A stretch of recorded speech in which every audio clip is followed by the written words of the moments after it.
All right, everyone. So good afternoon, everyone. I am just interested in taking some kind of a roll call to see who's on the line.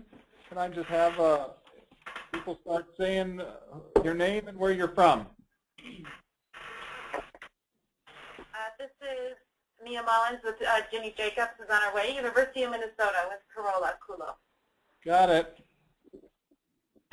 Hi, this is Rose Kennedy with the University of Colorado School of Medicine. Wonderful. Thank you, Rose. Hi. Laura Worrell, Southern Illinois University School of Medicine. All right, Laura. Thank you all for your emails recently. Hi, Bill Dafo, University of Alberta, Edmonton, Alberta, Canada. Great. Thank you, Bill. Hi, this is Angie Long from Harvard Medical School. Good afternoon, Angie. Catherine Lewis from Swedish American Hospital in Rockford, Illinois. Lewis, Swedish. All right. Anyone else? Hi, this is Lorraine Spencer from Hopkins CME, sitting in for Todd Dorman. Lorraine from Hopkins. Thank you, Lorraine.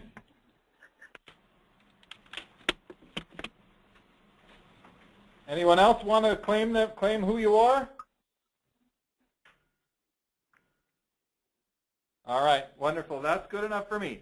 So my name is Alex Jurisic. I am the Communications Committee Chair of SACME. I'm excited to do our next installment of the PLC today.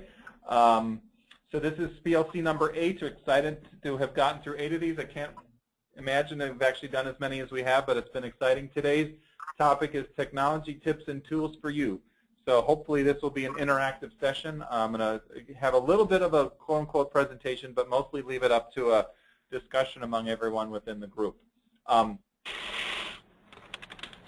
Just as a reminder, as a disclosure, since we're supposed to do this with our programs anyway, I don't get any money from any of these companies that I'm going to talk about today, Zero, Zilch, Zippo.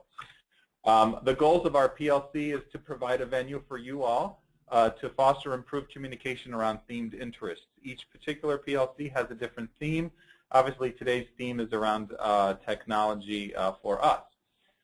Just as a reminder about the etiquette, so we all are here to learn from each other, but please don't answer emails doing it. I suppose you could do it, but please do it without clicking if it's possible, because we can hear all that clicking. Be mindful that if you do need to mute, some of our institutions have automatic cheesy 80s music, and we would prefer to hear that at different times of the day. I'm a big 80s fan, but try to limit that if possible. It's easier just to hang up and call back in than it is to stay on mute for a long time. But we do want you to engage. So this is not meant to be a one-way street. This is meant to be truly an engagement opportunity among all of us. That is why we keep the numbers small, so that people can really contribute to the discussion. So today's objectives are to describe technology tools that are relevant to us as CME and CPD professionals, to engage in a helpful discussion on emerging technology for us, and also to promote an opportunity for collaboration around the topic of emerging technology in our day-to-day lives. So I am going to just give a few examples of technology things that help me in my work or something related to my professional life, if you want to call it that. I'm going to give 9 separate examples, and then we're going to have an opportunity at the end for you all to sort of just tell things that you think are interesting as well. In addition to these 9 things, I would hope if anyone wants to contribute or add anything to it, please do, as I hope to, again, to engage in a discussion. So these are in no particular order. I just put them down just because that's what I thought of at the time when we created this. So the first thing I'm going to talk about is cloud services. So now you can have cloud services that are just general cloud things, or you can have cloud services that are actually specific to CME. All of us have, likely in our jobs, have some sort of a repository for the things that we do to be able to turn in reports and report to the ACCME, et cetera, et cetera. I know a lot of people use a program called CME Tracker. There's another one out there called Cloud CME. I'm not really going to talk about those too much because each of us purchase whichever we purchase within our institutions. But I'm going to really focus on the left side, which is generic cloud services. So many of you have probably heard of something called Dropbox. There's another one out there called Box. There are many others. So these are probably the two biggest ones. And then you can even get into cloud services that are survey specific, like SurveyMonkey. But I'm going to really just focus on Box and Dropbox. So our institution, just to let you know, actually has a contract with the company Box, and we have over 50,000 users at our institution. We're pretty proud of that. We're pretty technology heavy. I absolutely love this service. What I particularly like about it is that my computer within my work is a Dell computer. That's what they prefer that we use. You can get a Mac, but they prefer that we use Dell products. And so I can have stuff in my Box file on my computer, and I can also have it on my mobile device as well as my smartphone. And so if I have it in one, I have it in all, and the sync time to take a new document and actually sync it in is on the order of about 5 seconds. It allows other things to be able to be done as well that I think are absolutely wonderful, and those are sharing for comments.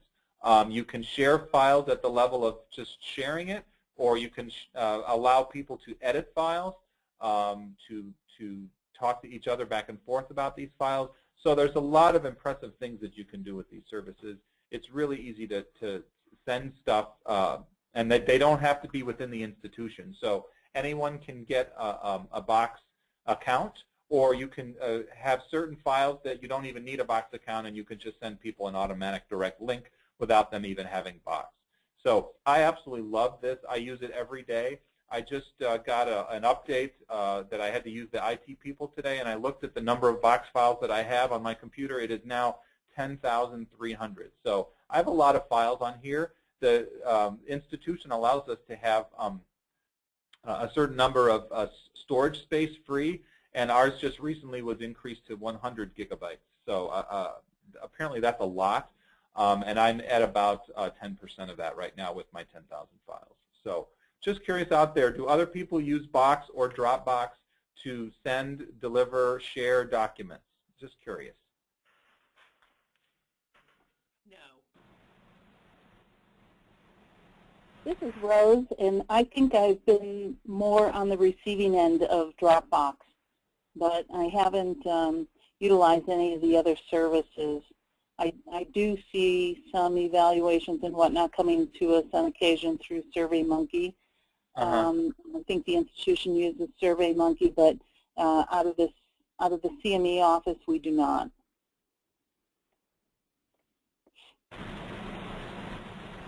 Anyone else? Yeah, it's Bill Dafo here, Alberta.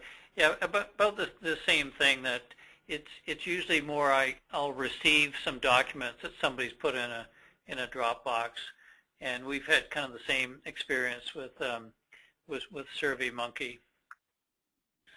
Yeah, I'm just curious, do any of you at your institution support or prefer one particular cloud service, or are they just, you can send them, but they're not pushing one or another? We just contracted with Box, I mean like last week. So the institution is now permitting Box. Okay. However, they did set up an odd caveat that we can't put anything copyrighted on Box. So what does that mean? Like you can't have journal articles in Box? Well, if we do, we need permission to put them up there. Oh, that's interesting. From the copyright holder, which I think is an odd restriction. Yeah. Will probably limit our usage of it. Yeah, yeah. So, you know, we've been using it for a couple of years now, and we really love it, and I think they're pushing it even more. I do want to actually mention just a couple things about this. So it's not all you know, unicorns and happy place. There are advantages and disadvantages to this stuff. So what I really like about this, it's available on every device. Once you set it up with your log on and sign on, it's on every one of my devices. So when I get something and I read something, for example, on my phone, and I want to put it into Box, I just have to have it either in a PDF, usually in a PDF form.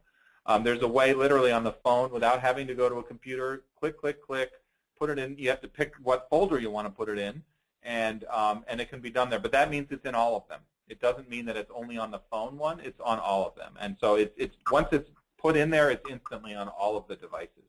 And I really, really like that.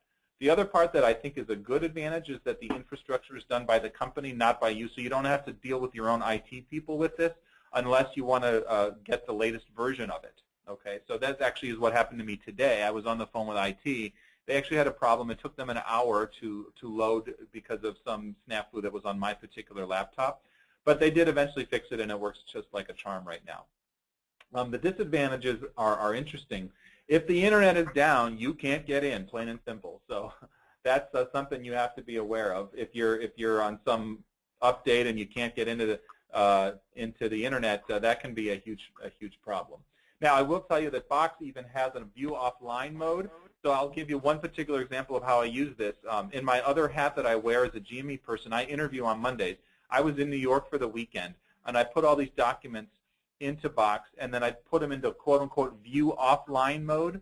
And what the view offline mode allowed me to do was on the plane, you can't get internet on the you actually can get internet on the plane, but I didn't want to pay whatever it was for it. But I can view these documents in an offline mode. So I was able to use my iPad the entire time on the plane and review the documents. So rather than wasting an hour on the plane, I was able to get a lot of work done and reviewed the majority of my files for interviews on Monday while I was on the plane on Sunday. So that is, even though the internet is down, there are certain ways you can still get around that for certain files that you might want to read. Obviously, the other disadvantages is that there are limited custom configuration. It looks the way it looks because that's the way they made it. That part is clearly limited. But I will tell you, it looks very pretty on a mobile tablet, and I really like the functionality in that format. Again, I'm not being specific. I have both Box and Dropbox, but since my institution has been so supportive of Box, I have a fair amount of storage, and I have a lot more available to me. And so that's really, I've been using that one more just because that's what my institution supports. But any questions about cloud services or comments that people want to make? I have a question. This is Rose. Yes. When you're talking about viewing this offline, is that just depositing it on your, your local drive? No. So in other words, I want to take a certain document. While I am online, I just click a view offline mode. That's done on the iPad itself. And then, so basically, when I know that I'm going to not have internet access, i.e. 40,000 feet in the air on a plane, I just go to the offline mode, and there's a way that it's just a button to click for each document, and I put them all in one folder, and boom, I had them all available. So it's just a matter of clicking it in that particular format. I think a lot of them do that. How they do it is different for each company, so you just have to read how they do it. But it was crazy easy to do it, and and these were all 5 megabyte files. And it took like a half a second to load them in. So it was really, really quick, and I had access to all of them very, very quickly. So and that was on the plane ride from New York to Indiana, so with no internet access. So I loved it, and I think it's really, really a great product all the way around. Thank you. Other questions? Bill, here, just one other question. Any concerns about security, about storing things on the cloud? Yeah, there's always going to be security issues with this. One of the things that I really like about Box in particular is you can go down to the folder level or to the individual document level as to what you allow people to do. You can give them downloading access. You can give them view access that they can view it on a screen, but they can't actually download the document. So you can get really, really specific in what you want to allow people to have. It's like a tree, so if you give them access to everything for the folder, that means everything in the folder they have access to. So you got to be careful on how you set up your folders. But I think as long as you understand that and know what you're allowed, when you allow access to it, that you just know what it is for the different people that you want to give access to. So, for example, you can give edit access or edit rights so that if two people wanted to work on a document together, let's say you're writing a paper together and you want to go back and forth and do that, you can do it that way as well. So I think it's pretty snazzy, and I think the security part, they made it pretty tight on the front end, which I think is a good thing. Okay, thanks. Alex, this is Bonnie. Yeah. I tried Dropbox, and we were having a problem between campuses, well, even just on my campus, with the speed of it. It was taking forever to save and pull up all the files. Oh, wow, wow. Did you have any kind of problems like that? Absolutely not. Absolutely not. I've had complete non-issues with the amount of things. So just to do my reboot that I did literally today, to resync 10,200 files, it took an hour. So that's 10,000 documents I have in my box. 10,000, and it took an hour. That's pretty fast. And some of these documents are videos that are, massive. So I thought that was pretty fast. So I've never had an issue with it. Even when I use my internet service at home, it goes pretty quickly. I mean, even 10 megabyte documents, it takes 3 seconds to open it. It's not half a second, it's 3 seconds, but I don't think 3 seconds is that bad for a 10 megabyte document. So. Is it syncing in the background so you're still able to work? It is. It is.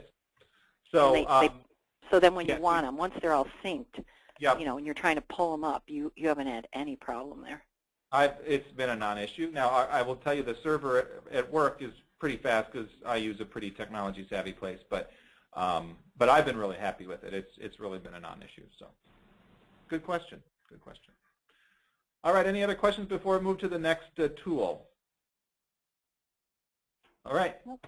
Okay, so the next one is mobile dual screens. Okay, so now it depends on why you're interested in this. So this is particularly on a mobile device. Okay, and I'm talking about a tablet here, not a phone. No, I realize the new Super iPhone 6 Plus or whatever it's called is, it's big, almost bigger than a pizza. But nevertheless, I'm talking specifically on a tablet because I think it's most helpful. So I'm giving you two examples here, Duet Browser and Side by Side. And these are basically apps that allow you to be in two separate, be on the internet on two separate screens, and they just split the screen, and you can do two things at the same time. So now I don't know if that would particularly be helpful to people, but if you're trying to, rather than toggling back and forth, I think that this is a helpful thing for some people that may want to use this from time to time, or you're looking at one side and you have to copy and paste over to the other. So it's just kind of a fun thing to have. I don't think one is any particularly better than the other one, but I think these are fun things to see. Side by side actually allows you up to 4, but it gets pretty small when you're doing that. So I like the Duet one because it's 2, obviously. But anyway, these are cool things that you can do if you're interested in having dual screens on one tablet at one time. So, has anyone ever used one of these? All right. No, that's just more for fun than it is anything else. Okay. The third one is to-do apps. Okay. So I'm just curious, how many people need more organization in their life? Yes. So I do. I know I do. What do you do to become more organized? How do you remind yourself to do things? So just as a background, I get about 300 emails a day.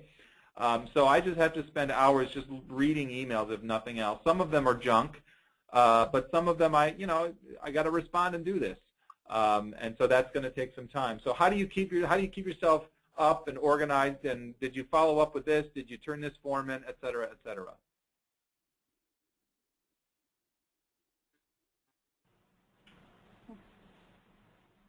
Never used any of those apps. You never use any of these? Nope. All right, so these are wonderful things that you can consider. Some of them are prettier than others. One of my colleagues here uses Remember the Milk. I kind of like that one. But I actually like the format of Wunderlist. I think that's a pretty one. I've seen Bento. I haven't really used it that much, but it's got a nice interface as well. So these are just things, and again, I'm not picking one over the other. It's just an opportunity to think about how to organize yourself. You can set reminders to yourself. You can send yourself emails. All those kinds of things that I think are pretty snazzy. So those are just things to think about doing when you're trying to remember all the things that you have to do in your day-to-day work. So maybe this is helpful for some of your employees in terms of their abilities to, when you have courses and you have a checklist of 20 things before a course to get ready for a course, for example, maybe this is a helpful way to consider all the things on a checklist, for example. So. Any comments about to-do lists? Are these apps PC friendly as well, or just primarily? Yeah, so I think Bento is Apple only, but I think several of the others are. It doesn't matter what program you use. You can use it on any smartphone or any tablet. I'm pretty sure Wunderlist is that way. So I don't think it's specific to Apple. Great. I do have an iPad, so I have my laptop is a Dell, and but my iPad is an Apple product, obviously. So I actually go back and forth between the two. Alex, I noticed you didn't have notes on there. Was there a reason? I didn't have. I'm sorry, notes. Notes. Oh no. That's a whole nother list of apps. Is note apps. Yeah, I didn't even include that today, just because there is one particular one I am going to talk about later, which is a later example. But this is just to do. This is not notes. This is just things to remind you to do things later, or a quote-unquote to-do list. Okay. So yeah, the notes, I'm going to cover that one separately, but it's just one particular product that I probably am a little biased for. So. All right. Bill here. I just use a simple app, just entitled Reminders, but I also find it's useful then to actually put the date and time when you want it to be reminded, so it keeps bugging you until you do it. Oh yeah. I have that one as well. That one you can color code, which is I like that color component of that one.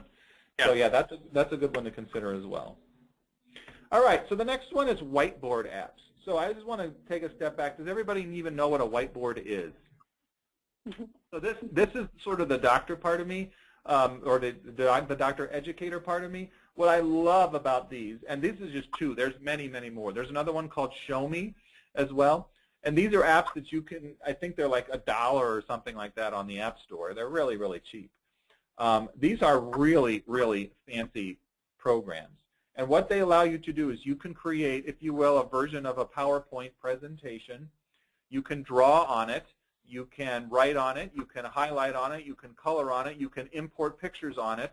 Name anything you could possibly want to do, and you can put it on there. And then you can record the creation of it. So it's like recording someone in a lecture, for example, doing whatever it is that one is doing. Doing a math problem, doing a geometry problem. Those are a lot of things that you actually see on the internet. If you literally type these words, so Doceri or explain everything in YouTube, you'll get 50 hits on each of these, and you can actually observe how to use these right then and there. These are phenomenal apps for teaching. And the great thing about the record mode is you could literally be giving a lecture one-on-one to someone, if you will, record it, and then take that recording and send that back to the person or send it to other people so they could watch it as well. These are absolutely phenomenal programs, and I'm blown away that they're like literally so cheap given the powerful nature of what they can actually do. So these are just two examples.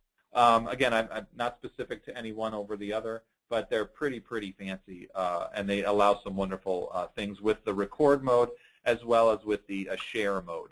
So, anyone use any of these?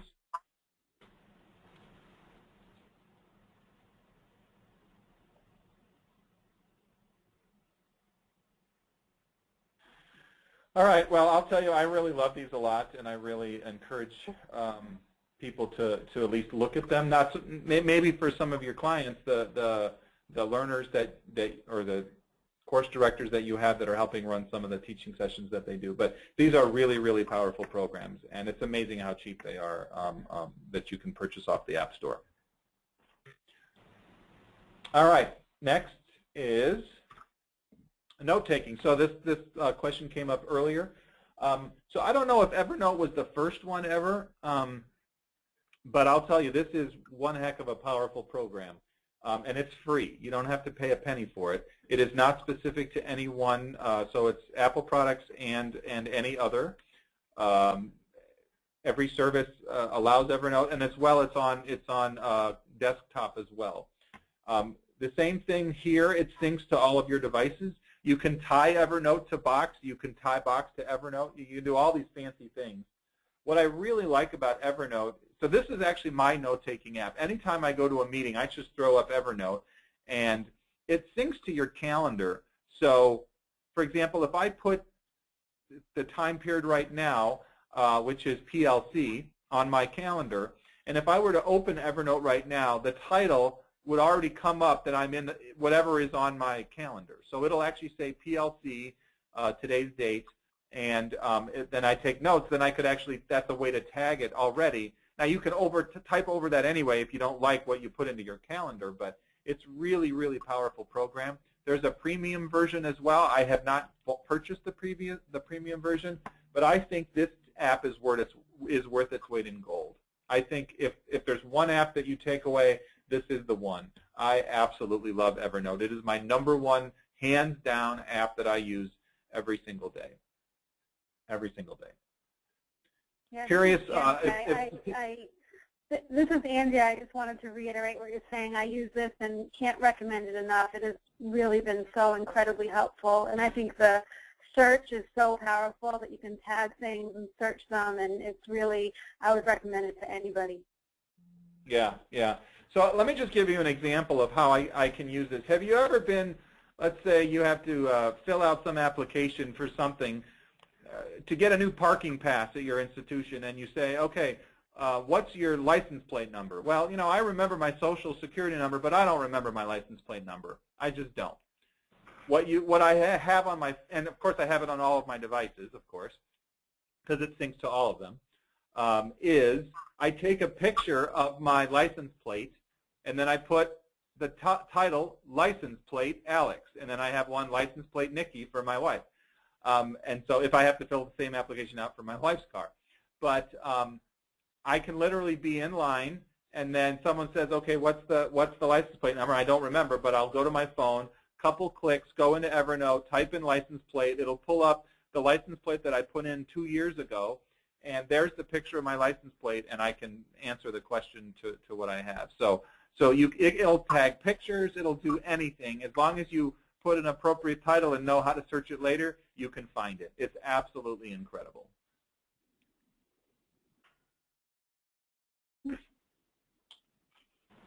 Anyone else use Evernote or another note-taking app?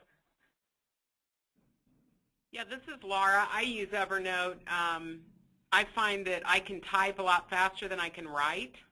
So Yeah. if I'm at a meeting, I can whiz through note-taking and jotting things down a lot quicker than I could do it by hand. And I like being able to go back and search it later. Sure, sure. And not have all the paper laying around the office. Right. Right. I mean, all I need to do is take my iPad with me. That's it. I don't need paper. I don't need paper. Right. It's all here. I have thousands of notes in there. Some of them are just, you can pull stuff off the internet, pull the URL, you know, all that kind of stuff. It's just it's a great app. It's a phenomenal. I like the feature where you can highlight and draw and circle things and. Oh yeah, yeah, yeah. I mean, very helpful. This discussion is not doing justice. We could do a 2-hour session. Right. Yeah, but I tell you, if you get something, this is the one to get. This is phenomenal, just phenomenal. Alex, can you actually save things then to to a file from there? Oh sure. Oh yeah, yeah. You can put files into Evernote. You can put in Word, PDF. You can put in PowerPoint. The whole 9 yards. Yeah, all of it, all of it. You can do any one of the above. You can put in audio files. You can put in video files. So I'll tell you what I do for my passwords. I have about 200 different passwords for everything you could possibly imagine. You know, every security thing that I have to do for whatever with the university, and 2 different offices, and all those kinds of things. My password to get into this program. My password for this.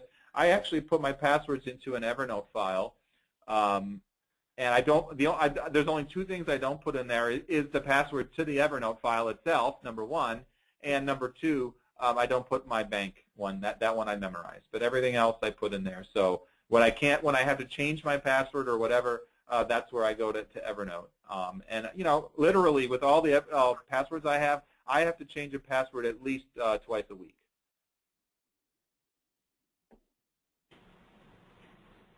Other people, I'm just curious if others have used Evernote. Other comments about Evernote from others?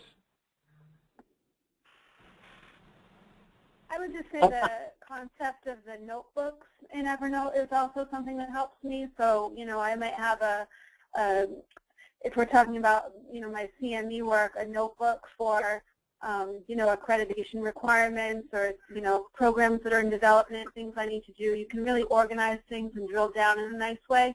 The search is a quick way to pull up anything, but it's also nice to organize things in notebooks and to tag them with tags. So I can look at every note I have with a certain tag if I'm preparing for a meeting or something. So and, you know, I have one for home and one about my kids, and it's really nice the way that you can sort and tag things. Yeah, that's a great point. That's a really good point. Some people use this to organize their life as well, not just their work, their professional stuff, but their personal life as well. Alex, just tell you, one of the things that scares me about it, and same thing with Gmail, is I've been working on the Apple platform and also in the Windows platform, and I was looking for something to merge them all, but I'm kind of old school in that I like files, so that I know I can go to that file and find everything about that topic that I need. And my problem in life is that sometimes I forget what I called things. And so going to a system like Notes, which I've done a bit of research on and thinked around with a little bit, and or Gmail, the way they file things, they don't give you file folders, at least from what I could see. Right. And that's what scares me, is because I'm so ingrained in this filing system, it's like I want to put it somewhere. Right. Okay, so that might be where you tie in the cloud file to something like this. The great thing about this is it's like Gmail. It doesn't matter. If you can remember one word, and hopefully the word isn't something like and or the, from whatever it is that you're talking about, it'll find it. If you can find a word that might be unique to that meeting, you can find it, and you type it in under the search function for this is phenomenal. So you know, if I were to type in the as a search, I would get almost every document that I have, but I don't do that. You know, I find, okay, that was the meeting in which I used this word, and I type that word, and boom, there it is. Boom, there it is. The other thing that I really like about this is, and I'm sure you all have an example of this. Have you ever been sort of just surfing the net or reading something online a week ago, and you're like, oh, I read an article on that, or I read a blog on that, and then, but you didn't save it anywhere. You just read it, and then you moved on to something else. And then a week later, you're in a meeting, and someone says to you something about that topic, and you're like, oh, yeah, I read something about that, but you can't remember where you read it. If you take literally 3 extra seconds and copy that URL and make just a 4-line note that says, you know, whatever it is, the topic, and then you can go back to that URL and pull that up in the middle of a meeting. And that literally takes less than 5 seconds to do that. So I do that all the time now when I'm looking online and I want, oh, I'm going to need this later. I don't know when the later is. It might be a year later. It might be 2 days later. It might be, you know, whenever. But I have all that information, and I can just pull it up. If I can remember one word or one tag related to what that thing is that I'm talking about. So I think the key is just to give it a tag or give it a name, even if it's just a couple words, and you can find it later by doing the search function. So the search function for this is very, very powerful, is really the take-home point. It's Bill here. I've been using another program on the Mac. It's called Soho Notes, S-O-H-O, and it's got a number of similarities from what you're describing. The only downside really is that it doesn't sync to the cloud. So I think from what you're describing, it'd be easier to use it Evernote. But it has kind of served its purpose, and you can scan different things into it, and even record things into it too. Yeah, it's really wonderful. I mean, the other thing that you can also do is, this is a great thing. If you take a picture of a receipt that you need to get, let's say you go on a business meeting and you need to get reimbursement for meeting expenses, you take a picture and you send that picture to your Evernote account. And the way that you do that is you create an Evernote email. So I have an Evernote email. I've never used it, but I've created that every time that I email to that Evernote email, it goes into my Evernote account. And that way I can find receipts. And so when I have to turn in receipts, I take a picture of it, and that's what I use to pull it up later, and I just print that Evernote note. It's absolutely phenomenal. One other thing that they started recently is they added a function. I have not yet purchased this one yet, but they have like a handwritten notebook, like an actual notebook, and with a certain pen, you write into the notebook, and then you press a button on the pen or on the notebook, and then that automatically syncs to your Evernote account. It's actually expensive. The notebook itself is expensive, but it basically handwriting notes or pictures or whatever automatically goes to your Evernote account. I have not done that yet, but it seems pretty cool. That seems like a good holiday gift, but I haven't yet purchased it, so maybe I'll buy that for myself later. So. Questions about Evernote? All right, we're going to move on. All right, so there's how many of you have used signature to PDF programs? All right, I guess not that many. So let me explain why this is helpful. I'm trying to think of the perfect job that this would be helpful, and I think it's a real estate agent, right? So you've got these really long documents that they need people to sign. You know, so let's say your mortgage adjustment something, and they need to sign it. So it's a really long, important, legal-looking document. You put it into PDF. You open up this program. You can gain access to other files like Box through programs like this. And then they need to sign it at the bottom. So there's a way that you can actually sign the iPad and then dump that signature onto the piece of paper to create a new PDF that has the signature on it, and that becomes a legal document. So there are many programs. The one that I bought a while ago is called Sign My Pad. There's other ones that you can see the names of here. I've not used any of those, but the first one seems simple enough. I think it was $2 or $3 or something like that. It's absolutely incredible. And so think about it from your point of view. If you're having a meeting with a client and you want them to sign the tasks and responsibilities paper, for example, so that everybody knows what their expectations are, you can do that in the meeting without having to later send an email, print the form, sign the form, rescan the form, and put it back and send that back, right? That's too many steps. So this is all those steps done into one step, and it's pretty snazzy. So, has no one used this or ever seen something like this? I've heard of them, but I've not used them. Wow. Yeah, these are really, really cool programs. And I mean, I'm giving you 4. There's probably 10 more. And they're all dirt cheap, and they all work, and it's a really, really snazzy thing to do. I think the key is, whichever one you purchase, make sure that it syncs to your, like Bonnie was saying, the files, right? So some of these programs will tie into your Box account or your Evernote account or your Dropbox account or whatever, that you can put it in there, open it in this thing, create the signature, have them sign the form, dump it back in, make a new PDF, and put it back into the file, into the folder wherever it came from. So, so it's pretty cool. Pretty cool. So I have a question. If we were using this like for a form and we needed 50 people to sign and return the form, would they all need to download or buy this app or program? If you had the 50 people in the room, no, you just give it to the 50 people and they sign it right then and there. Yeah, so I don't you were emailing it out. Yeah, I mean, that would be an interesting thing you could do. I mean, as long as you got it back, I think you could add all those things. So the answer to that would be you wouldn't need to do that, which would make it a lot easier. Okay. You know, I mean, I think the key to something like this is you have to think outside the box and say to yourself, how could I use this for my job? And the answer is every time that you need to do a stupid signature, right? And so think about all the times when you need a signature, right? If you do not have automatic electronic disclosures, think about how that would make your life easier to do something like this. I think that's the key. Now, some places automatically have electronic disclosure, so it's a non-issue. But if you're not doing that, and I do this all the time, please sign this form and return it back to me. So I have to stop what I'm doing. Does my printer work? You know, I end up going on some goose chase when I got to find new toner for my printer, and I'm 30 minutes later and I haven't done any work because I'm trying to find toner in a closet. I don't like doing that, but occasionally, that happens. So something like this would make that all obsolete. So just something to consider as an easy way to make your life a little more efficient.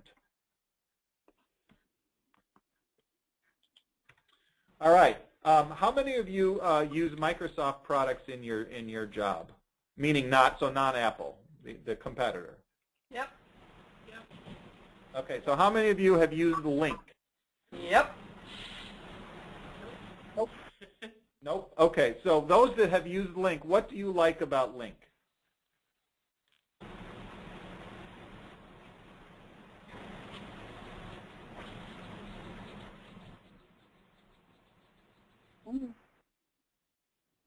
Has anyone used Lync regularly? We use it here at Hopkins, and it's got a tremendous number of features. Yes. I'm not sure why people are really resistant to using it. Yes. But they do appear to be really resistant to using it. Yeah, it's phenomenal. So interesting enough, even though this is a Microsoft product, Apple has an app for this. So I can use this on my phone or my mobile tablet with the direct competitor being Apple, and it works just fine. So what's great about this to me is if someone else that you're working with is also a Lync user, you don't need a phone in foreign countries. You can use Lync. You can do audio links, audio chats, online chats, or video chat. You can actually share your screen to another Lync user. You can share your screen with another Lync user. This is an incredible program, and our office has started now to do Lync Tip of the Week. And every week, someone in the office tries to come up with a new way that they can use a Lync to help everyone be more efficient. So I love this program. I think it's incredible for those that are Microsoft users. I don't know if it's part of Office or it's in addition to Office. All of ours, we get it for free.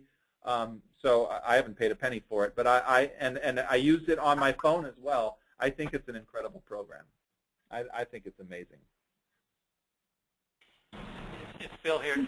It sounds a bit like some of the features with GoToMeeting. Yes, it actually it's very similar. So GoToMeeting is what we're using right now for this PLC. Right.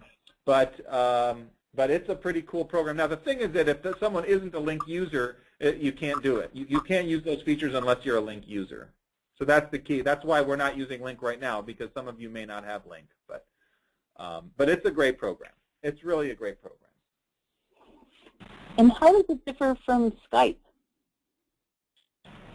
Because it's built into your contacts and your calendar and all of those things. So, for example, I can see I can go on Lync on my computer and see if someone is out of the office or in the office without having to email them. Before I send the email, it says away on vacation. I don't have. I mean, I know I'm not going to get a response. So. So that's why I think it's helpful. But I mean, yeah, it has features that are Skype-like in it, but that's just one component of it. There's a lot of other things. So we do some chatting with it as well between people within the office all the time. So. Yeah, I've used it for tech support to take over a user's desktop. Yes. That way I can very quickly type in something for them or get them to the right place on the network or something like that. Very handy. Wow, that's wonderful. And I also use it for attendance, so I know when my employees, the people who work for me, when they show up, because it turns green when they come in and log in. Yeah, good point. No, that's a great point. Interesting. I haven't thought of that use, but that's a really neat one. So, other comments about Lync? Now, I don't know if your institution does not support Lync. I don't know what it costs, but I would bet you most of your places, if you use Microsoft Office, I bet you probably already have Lync already available to you. I don't know that, but I would bet that would be the case. All right, so I'm going to talk about podcasting for a second. So how many of you have an iPhone? Yep. I do. All right. So do you have an app on your phone called Voice Memos? I don't know. I think you probably do. I think it's a default thing on the iPhone. Yeah, it's a default program. It's a default program. Okay. So Voice, with this program that you already have on your phone right now, and there is an Android version of it. I'm just blanking on the name. My apologies that I couldn't come up with it. You can actually make podcasts. All right. So with Voice Memos, you literally open the app and you press the button and you talk into it. Right? And then you press done or stop or whatever the red button is, and then you're done. And then that creates a voice memo that you can give a tag or a title to. When you then try to edit that, it's a file, it's an audio file, and you can actually edit the file. You can take out stuff at the beginning, you can take out when you cough, et cetera, and you can actually make an audio podcast with this app. I was just at a pre-conference workshop on use of technology in medical education at the medicine program director meeting about a month ago. And the link there, the very bottom link, is the handout from, actually are all the handouts from that, with one of them entitled Podcasting. And that particular presentation, one of the program directors from, I think it was the military program in San Antonio. I'm drawing a blank on the name, but he actually has used podcasting for his learners and has created an entire learning portfolio for topics of interest to internal medicine trainees, all using his iPhone. It's really, really cool.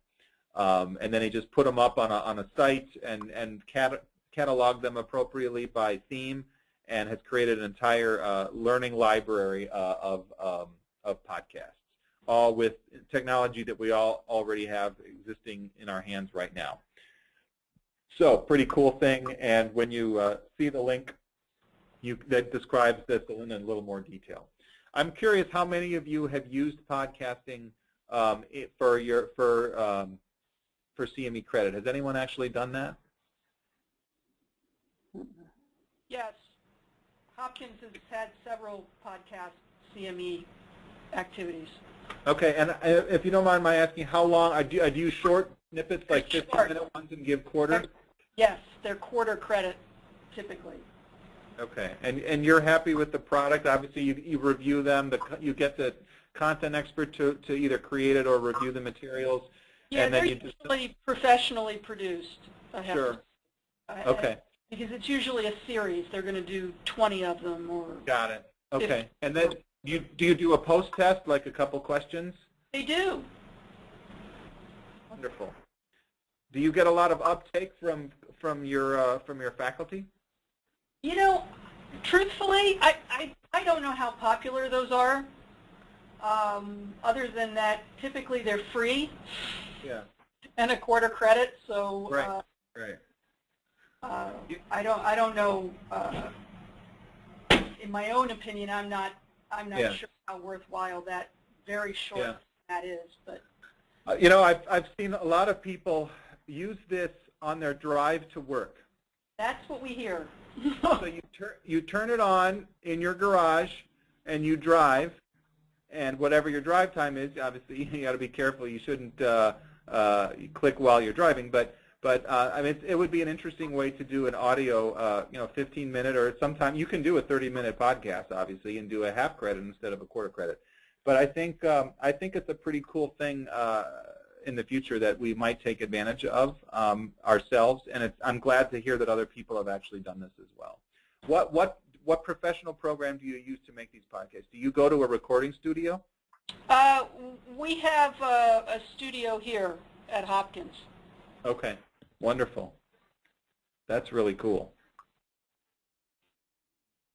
All right, so that's just a little fun thing there. The last one that I'm going to talk about before I open it up to you all to comment is interesting journals. So I don't know, how many of you have never heard of these journals that are on the screen? Or have you heard of them? I haven't heard of them. Nope. Others? Okay. I actually would take a look at these. These are fascinating journals that basically write articles on the outcomes of using apps in medicine. There's other things that they do as well, but there's a whole journal that just does nothing but apps that that improve care. It's really, really fascinating. Really, really fascinating. So I think these are some interesting things that you might consider as opportunities for learning for some of your, either just to show people or just to peruse on your own. These are not, New England Journal of Medicine, obviously, but I think they're really, really interesting. And with the uptake of medical mobile apps, I think we're going to see things like this only increase in the future. So I thought this was an interesting thing, just a little bit outside of the box, as something that people can use to think about new ways for some of the clients that we use, that we have, and the learners that we have. So just kind of an interesting thing. So, so I'm curious. I want to take the rest of the time to ask you all, what do you think? What are some ideas that you have, or what are some either apps that you have or technology tips that you might use that can help others of us in our day-to-day jobs? I was wondering if I could pose a question specifically about electronic disclosures, and if people have any technology solutions for collecting and storing disclosure information. It's a great question. Anyone? We're still, unfortunately, doing it the old-fashioned way, and I've got to move away. But so I'm as curious as you are as to the answer to this question. Anyone? We built a web-based system. So there are web forms that collect the disclosure, the data gets saved to our database, and the disclosures, we have a little widget on our website that actually takes those forms and can convert them to PDF so that we can print them and store them. Cool. And that was something you built in-house, you had built for you? Yeah, we did. Okay, thank you. This is Laura. Currently, our office is moving in February, and the new location, we're not going to have as much file storage space. So we had an extra help person over the summer that scanned all of our archived files into Laserfish, so that they're all now electronic. And then by June, we hope to switch to a new database, which will allow all of our speakers and anybody that needs to do a COI form, they will do it electronically, and it will submit it directly into the system, so we won't be printing and filing and scanning anything. Wow. That's great. Yeah. Hey, Alex. This is Deborah Samuel at the American Academy of Pediatrics. Hello. Thank you for this PLC. We actually, for the last few years, have been completely electronic for our disclosures. It started a few years ago for all of our CME activities, and we've moved organization-wide for our leadership, our staff, journal writers, volunteers, et cetera, to be completely electronic through a vendor that we work with. So we handle all of our disclosures from board members down and staff members up electronically. Awesome. Would you be able to share that vendor and if you recommend them, or? Sure. It's again, I have no stock or I have no no relationships, but it's a company called Planstone. They're in suburban Chicago, and I think they exhibit at the Alliance and other meetings as well. So I would encourage everyone to look them up and talk with them. But like I said, we use them for disclosures, and we also use them for other services as well. And overall, they provide good service to us. That's wonderful. Thank you, Deb. Appreciate that. Sure. Can you say the name again, Deborah? Sure. It's Planstone, Planstone. Thank you.